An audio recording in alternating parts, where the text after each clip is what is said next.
Hello everyone, study today with Viplav YouTube channel में आप सभी का स्वागत है।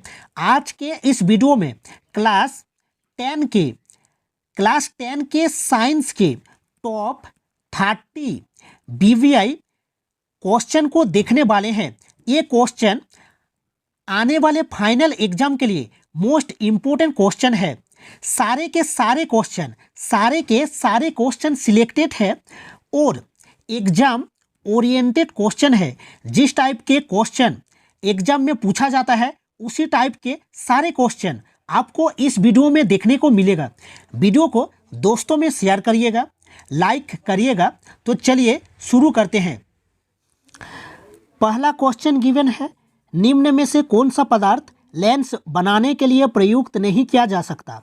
जल का प्रयुक्त किया जा सकता है, कांच भी यूज होता है, प्लास्टिक भी यूज होता है, मिट्टी यूज नहीं होता है। तो राइट आंसर डी हो जाएगा मिट्टी। मिट्टी जो है वो लेंस बनाने के लिए यूज नहीं होता है, तो मिट्टी हो जाएगा राइट आंसर। नेक्स्ट क्वेश्चन देखिए, प्रकाश की किरणें गमन करती है सीधी रेखा में, टेढ़ी रेखा में, किसी भी दिशा में या इनमें से सभी। तो प्रकाश की किरणें सीधी रेखा में गमन करती है, तो राइट आंसर ऑप्शन ए होगा। प्रकाश की किरणें सीधी रेखा में गमन करती है। नेक्स्ट क्वेश्चन को देखिए, क्वेश्चन नंबर 3, यदि आपतन कोण 60 डिग्री है तो परावर्तन कोण का मान क्या होगा? देखिए, आपतन कोण और परावर्तन कोण आपस में बराबर होता है, तो राइट आंसर ऑप्शन बी होगा, 60 डिग्री ही होगा। चलिए नेक्स्ट क्वेश्चन को देखते हैं। क्वेश्चन नंबर 4, पानी में अंशतः डूबी हुई पेंसिल टेढ़ी प्रतीत होती है, ऐसा क्यों होता है? अपवर्तन के कारण, परावर्तन के कारण, प्रकाश के कारण या उपर्युक्त सभी। तो राइट आंसर ऑप्शन ए होगा, अपवर्तन के कारण। अपवर्तन के कारण पानी में अंशतः डूबी हुई पेंसिल टेढ़ी प्रतीत होती है। और क्या होता है अपवर्तन के कारण? याद रखिएगा, पानी से भरे किसी टैंक की तली उठी हुई दिखाई देती है। पानी से भरे किसी टैंक की जो तली होती है वो उठी हुई दिखाई देती है, ये अपवर्तन के कारण दिखाई देती है। और क्या होता है ना, पानी से भरे किसी कांच के बर्तन में रखे नींबू, साइड से अगर देखा जाए तो नींबू वास्तविक आकार से बड़े प्रतीत होता है, यानी ये भी क्या होता है, अपवर्तन के कारण होता है। तो चलिए नेक्स्ट क्वेश्चन को देखते हैं। किसी माध्यम के अपवर्तनांक का मान होता है। अपवर्तनांक का मान क्या होता है ना, साइन आई बटे साइन आर होता है। तो अपवर्तन का मान क्या होता है ना, ऑप्शन ए होगा, sine I upon sine R होगा। तो चलिए नेक्स्ट क्वेश्चन को देखते हैं। क्वेश्चन नंबर 6 को देखिए, निर्वात में प्रकाश की चाल होती है। निर्वात में प्रकाश यानी कि वैक्यूम में जो प्रकाश की चाल होती है, यानी कि light, speed of light in vacuum कितना होता है, 3 × 10⁸ मीटर पर सेकेंड होता है। 3 × 10⁸ मीटर पर सेकेंड होता है। तो इसका राइट आंसर ऑप्शन ए होगा, 3 × 10⁸ मीटर पर सेकेंड। तो चलिए नेक्स्ट क्वेश्चन को देखते हैं। क्वेश्चन नंबर 7, मानव नेत्र अभिनेत्र लेंस की फोकस दूरी को समायोजित करके विभिन्न दूरियों पर रखी वस्तुओं को फोकसित कर सकता है, ऐसा हो पाने का कारण है। तो ऐसा हो पाने का कारण क्या है, समंजन। समंजन के कारण ऐसा होता है। तो इसका राइट आंसर ऑप्शन बी होगा, जरा दूरदृष्टिता। ये क्या होता है ना, इसको दूर करने के लिए, जरा दूरदृष्टिता को दूर करने के लिए बायफोकल लेंस का प्रयोग किया जाता है। किसका? Bifocal lens. याद रखना, बायफोकल लेंस का यूज किया जाता है। और याद रखना, जरा जो दूरदृष्टिता होता है ये क्या होता है ना, जरा दृष्टिदोष में क्या होता है, जो पक्षामाभी पेशियों के धीरे धीरे कमजोर होने तथा क्रिस्टलीय लेंस के लचीलेपन में कमी आने के कारण पैदा होता है। याद रखना। और क्या है, निकट दृष्टिदोष। निकट दृष्टिदोष में क्या होता है ना, निकट की वस्तु को स्पष्ट दिखाई देता है, दूर की वस्तु को स्पष्ट दिखाई नहीं देता है। याद रखना। और निकट दृष्टिदोष में क्या होता है ना, अवतल लेंस का प्रयोग किया जाता है। निकट दृष्टिदोष को दूर करने के लिए अवतल लेंस का प्रयोग किया जाता है। और दीर्घ दृष्टिदोष में क्या होता है ना, दूर की वस्तु को स्पष्ट दिखाई देता है, निकट की वस्तु को स्पष्ट दिखाई नहीं देता है। और दीर्घ दृष्टिदोष को दूर करने के लिए उत्तल लेंस का प्रयोग किया जाता है। उत्तल लेंस का तो इसका राइट आंसर समंजन होगा। तो चलिए नेक्स्ट क्वेश्चन को देखते हैं। Question number 8। क्वेश्चन नंबर 8 में गिवन है नेत्र के आगे का भाग उभरा रहता है जिसे कहते हैं स्वच्छमंडल, कॉर्निया या दोनों इनमें से कोई नहीं। तो राइट आंसर क्या होगा? कॉर्निया होगा। याद रखना नेत्र के आगे का भाग जो उभरा रहता है उसे कॉर्निया कहा जाता है। और याद रखना नेत्र दान में कॉर्निया को ही दान किया जाता है। तो चलिए नेक्स्ट क्वेश्चन को देखते हैं। नेक्स्ट क्वेश्चन को देखते हैं। Question number 9। नेत्र गोलक के लंबा हो जाने से कौन से दृष्टिदोष उत्पन्न होता है? निकट दृष्टि दोष, दूर दृष्टि दोष, जरा दृष्टि दोष या सभी? तो राइट आंसर निकट दृष्टि दोष, यानी जिसे मायोपिया भी कहा जाता है। निकट दृष्टि दोष को मायोपिया कहा जाता है। और याद रखना जो निकट दृष्टि दोष होता है इसमें क्या होता है ना, निकट की वस्तु को स्पष्ट देख सकता है लेकिन दूर की वस्तु को स्पष्ट दिखाई नहीं देता है। और निकट दृष्टि दोष को दूर करने के लिए अवतल लेंस का प्रयोग किया जाता है। किसका? अवतल लेंस, यानी कि कनकेव लेंस का प्रयोग किया जाता है, याद रखना है। और याद रखना है कि निकट दृष्टि दोष में क्या होता है ना, जो नेत्र गोलक, एक तो नेत्र गोलक लंबा हो जाता है और क्या होता है ना, अभिनेत्र लेंस की जो वक्रता होती है वो अधिक हो जाता है। तो चलिए नेक्स्ट क्वेश्चन को देखते हैं। क्वेश्चन नंबर 10 को। क्वेश्चन नंबर 10 में गिवन है अवतल लेंस द्वारा किस दृष्टिदोष को दूर किया जाता है? अवतल लेंस यानी कि निकट दृष्टिदोष को दूर किया जाता है अवतल लेंस के द्वारा। और दूर दृष्टिदोष को उत्तल लेंस, दूर दृष्टिदोष को उत्तल लेंस के द्वारा दूर किया जाता है, उत्तल लेंस, ठीक है। और जरा दृष्टिदोष को बायफोकल लेंस के द्वारा दूर किया जाता है। नेक्स्ट क्वेश्चन को देखिए। निम्नलिखित में कौन सा पद विद्युत परिपथ में विद्युत शक्ति को निरूपित नहीं करता है? तो शक्ति जो होता है P = VI होता है। तो P = VI इसको हम लिख सकते हैं कि देखिए V क्या होता है? V = IR होता है। तो V की जगह अगर IR पुट करेंगे तो I² R हो जाएगा, ठीक है। तो P = I² R होगा। और इसको V = IR होता है, फिर इसको हम लिख सकते हैं V² R भी हम लिख सकते हैं। तो पूछा है कि कौन सा नहीं हो सकता है, ठीक है, मतलब विद्युत शक्ति को निरूपित नहीं करता है। तो IR² ये निरूपित नहीं करता है। देखिए I² R ये है, ठीक है, VIV है और V² R ये भी है, यानी कि ऑप्शन बी होगा राइट आंसर, ठीक है। इसका जो right answer B, option B होगा। तो चलिए नेक्स्ट क्वेश्चन को देखते हैं। नेक्स्ट क्वेश्चन, प्रतिरोध का एसआई मात्रक क्या है? प्रतिरोध का एसआई मात्रक क्या है ना, प्रतिरोध का एसआई मात्रक ओम होगा। और ओम का साइन यानी कि चिन्ह कैसा होता है? इस तरह से होता है।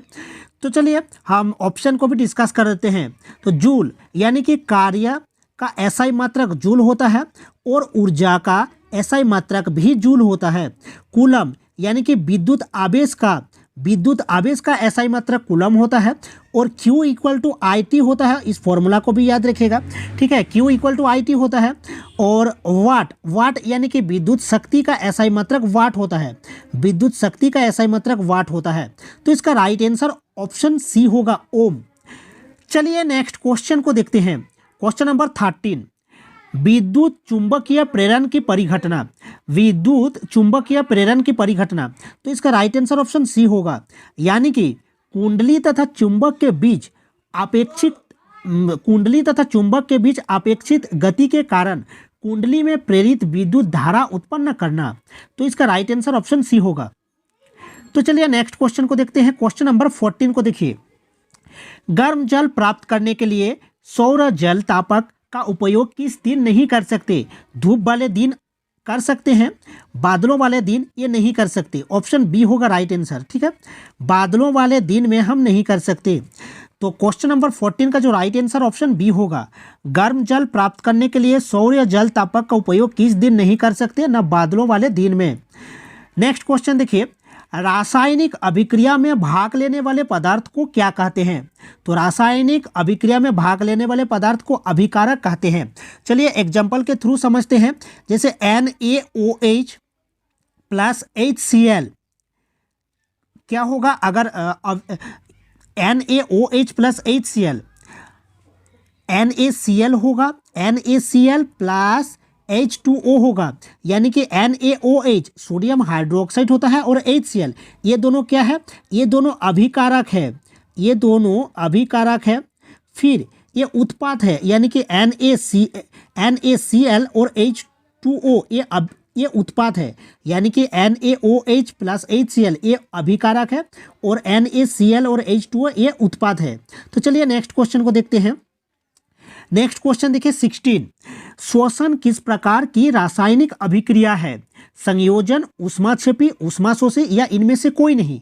देखिए श्वसन में क्या होता है ना, ऊष्मा निकलती है, यानी कि ऑप्शन बी होगा ऊष्माक्षेपी। ऊष्माक्षेपी क्या होता है ना, ऐसी अभिक्रिया जिसमें उत्पाद के निर्माण के साथ साथ ऊष्मा भी उत्पन्न होती है, उसे ऊष्माक्षेपी अभिक्रिया कहा जाता है। और ऊष्मा शोषी क्या होता है ना, जिन अभिक्रियाओं में ऊष्मा का अवशोषण होती है उन्हें ऊष्मा शोषी अभिक्रिया कहते हैं। तो इसका राइट आंसर ऊष्माक्षेपी होगा। नेक्स्ट क्वेश्चन को देखते हैं। नेक्स्ट क्वेश्चन को देखते हैं। सिल्वर क्लोराइड का रंग होता है, सिल्वर क्लोराइड यानी कि AgCl इसका फॉर्मूला है। तो सिल्वर क्लोराइड का रंग होता है श्वेत, हो जाएगा इसका राइट आंसर, यानी कि सफेद होता है। सिल्वर क्लोराइड का जो रंग होता है वो श्वेत होता है, AgCl, ठीक है।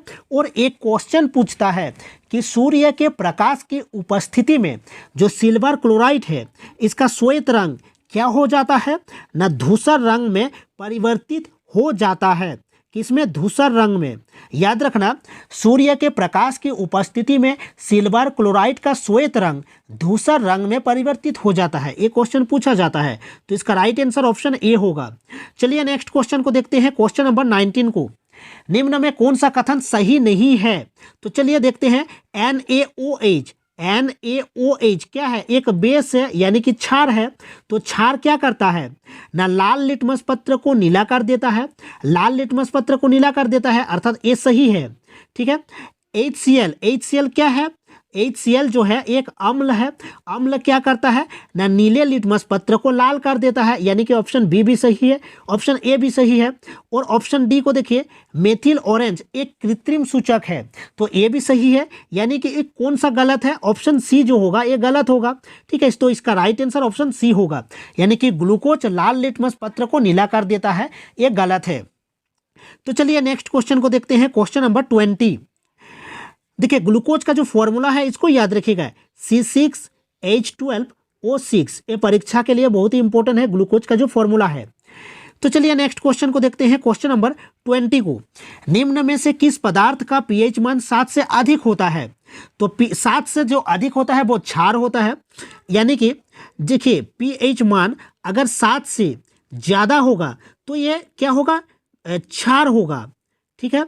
और अगर pH मान 7 से कम है, अगर pH मान 7 से कम है तो क्या होगा? ये अम्ल होगा।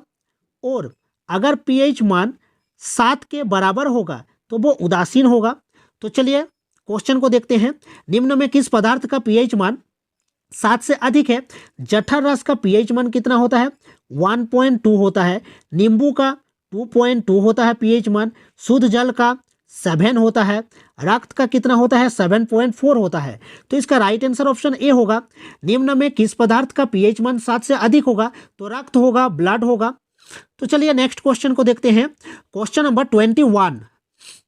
क्वेश्चन नंबर 21 में पूछा है, मस्तिष्क उत्तरदायी है सोचने के लिए, ये सही है। हृदय स्पंदन के लिए ये भी सही है। शरीर का संतुलन बनाने के लिए ये भी सही है, यानी कि उपरोक्त सभी होगा, ऑप्शन डी होगा राइट आंसर। नेक्स्ट क्वेश्चन को देखिए, क्वेश्चन नंबर 22। हाइड्रा में प्रजनन किस विधि से होता है? ना हाइड्रा में अलैंगिक जनन होता है। क्या होता है? अलैंगिक जनन होता है। और मुकुलन द्वारा होता है। किसके द्वारा? मुकुलन द्वारा, यानी कि ऑप्शन बी होगा राइट आंसर, यानी कि इसका राइट आंसर ऑप्शन बी होगा, मुकुलन द्वारा। और मुकुलन द्वारा जो अलैंगिक जनन होता है वो किस में होता है? ईस्ट में होता है। ये भी क्वेश्चन याद रखिएगा, ईस्ट में मुकुलन द्वारा प्रजनन होता है। और याद रखना, अमीबा में द्विखंडन द्वारा होता है। अमीबा में जो प्रजनन होता है, जो जनन होता है वो द्विखंडन द्वारा होता है, इसको भी याद रखिएगा, ठीक है। तो चलिए नेक्स्ट क्वेश्चन को देखते हैं। और प्लाज्मोडियम जो है ये एकल जीव होता है और प्लाज्मोडियम में बहुखंडन द्वारा जनन होता है। तो चलिए नेक्स्ट क्वेश्चन को देखते हैं। क्वेश्चन नंबर 23, डीएनए कहाँ पाया जाता है? देखिए डीएनए यानी कि इसका फुल फॉर्म भी परीक्षा में पूछा जाता है। डीएनए का फुल फॉर्म है डीऑक्सीराइबो न्यूक्लिक एसिड। डीएनए कहाँ कहाँ पाया जाता है ना? 3 चीज में पाया जाता है। एक होता है न्यूक्लियस यानी कि केंद्रक, एक होता है न्यूक्लियस यानी कि केंद्रक होता है, ठीक है, और एक होता है माइटोकॉन्ड्रिया। माइटोकॉन्ड्रिया में भी डीएनए पाया जाता है, ठीक है, जिसको माइटोकॉन्ड्रिया को powerhouse of the cell कहा जाता है। और किसमें? क्लोरोप्लास्ट में भी डीएनए पाया जाता है। तो डीएनए कहाँ कहाँ पाया जाता है? न्यूक्लियस में यानी कि केंद्रक में, माइटोकॉन्ड्रिया में और क्लोरोप्लास्ट में। तो इसका राइट आंसर क्या हो जाएगा ना? कोशिका के केंद्रक में, ऑप्शन बी होगा। तो चलिए नेक्स्ट क्वेश्चन को देखते हैं। क्वेश्चन नंबर 24, जीन शब्द किसने प्रस्तुत किया था? मेंडल, डार्विन, जॉनसन या लामार्क? यानी कि इसका राइट आंसर जॉनसन होगा। जीन क्या है ना? वंशागति की इकाई है जीन। याद रखना जो जीन है ये वंशागति की इकाई है। जीन जो होती है ये वंशागति की इकाई होती है, ठीक है। और जीन शब्द किसने प्रस्तुत किया था? जॉनसन ने। चलिए नेक्स्ट क्वेश्चन को देखते हैं। आनुवंशिकी शब्द का प्रतिपादन सर्वप्रथम किसने किया था? मेंडल, वैटसन, डार्विन या यूरी? तो राइट आंसर वैटसन होगा। और याद रखना आनुवंशिकी यानी कि एक पीढ़ी से अगली पीढ़ी में लक्षणों के संचरण का अध्ययन, ठीक है। तो इसका राइट आंसर वैटसन होगा यानी कि विलियम वाटसन, ठीक है। तो चलिए नेक्स्ट क्वेश्चन को देखते हैं। ऊर्जा का प्रमुख स्रोत है हवा, प्रकाश, सूर्य या विद्युत? तो राइट आंसर सूर्य हो जाएगा, ठीक है। तो चलिए नेक्स्ट क्वेश्चन को देखते हैं। विश्व पर्यावरण दिवस कब मनाया जाता है? 5 जून को मनाया जाता है। नेक्स्ट क्वेश्चन, डेंगू उत्पन्न करने वाला मच्छर किस तरह के जल में रहता है? साफ जल, गंदा जल, खरा जल या फिर मृदु जल? तो राइट आंसर गंदा जल होगा। डेंगू क्या है? एक विषाणु जनित रोग होता है डेंगू। और याद रखना डेंगू एक मच्छर है और उसका नाम क्या है? ना एडिज नाम है मच्छर का। डेंगू वो जो मच्छर है इसका नाम एडिज है और विषाणु जनित रोग है। तो गंदा जल में ये रहता है। नेक्स्ट क्वेश्चन देखिए, क्वेश्चन नंबर 29, निम्नलिखित में नवीकरणीय संसाधन कौन है? देखिए नवीकरणीय संसाधन किसे कहा जाता है ना? ऊर्जा के वे स्रोत जिनकी एक बार इस्तेमाल के बाद दोबारा उत्पन्न किया जा सके। ऊर्जा के वे स्रोत जिनको पुनः उत्पन्न किया जा सके, ठीक है, उसको नवीकरणीय संसाधन कहा जाता है। जैसे लकड़ी हो गया, ठीक है, वन हो गया, ये सब नवीकरणीय संसाधन है। तो ऑप्शन सी होगा राइट आंसर। अनवीकरणीय संसाधन यानी कि ऊर्जा के वे स्रोत जिनके एक बार इस्तेमाल के बाद दोबारा उत्पन्न ना किया जा सके, जैसे कोयला, पेट्रोलियम, ये सब अनवीकरणीय संसाधन है। तो देखिए अंतिम जो क्वेश्चन है, वन्य प्राणियों के विलुप्त होने का मुख्य कारण है जल की कमी, बांधों का निर्माण, निर्वनीकरण या वायु प्रदूषण। ये होमवर्क क्वेश्चन है, ठीक है। ये जो क्वेश्चन है ये होमवर्क का क्वेश्चन है। कमेंट में इसका आंसर जरूर दीजिएगा। अगर वीडियो अच्छा लगा है तो वीडियो को लाइक करिएगा, दोस्तों में शेयर भी करिएगा। तो मिलते हैं नेक्स्ट वीडियो में। Thank you.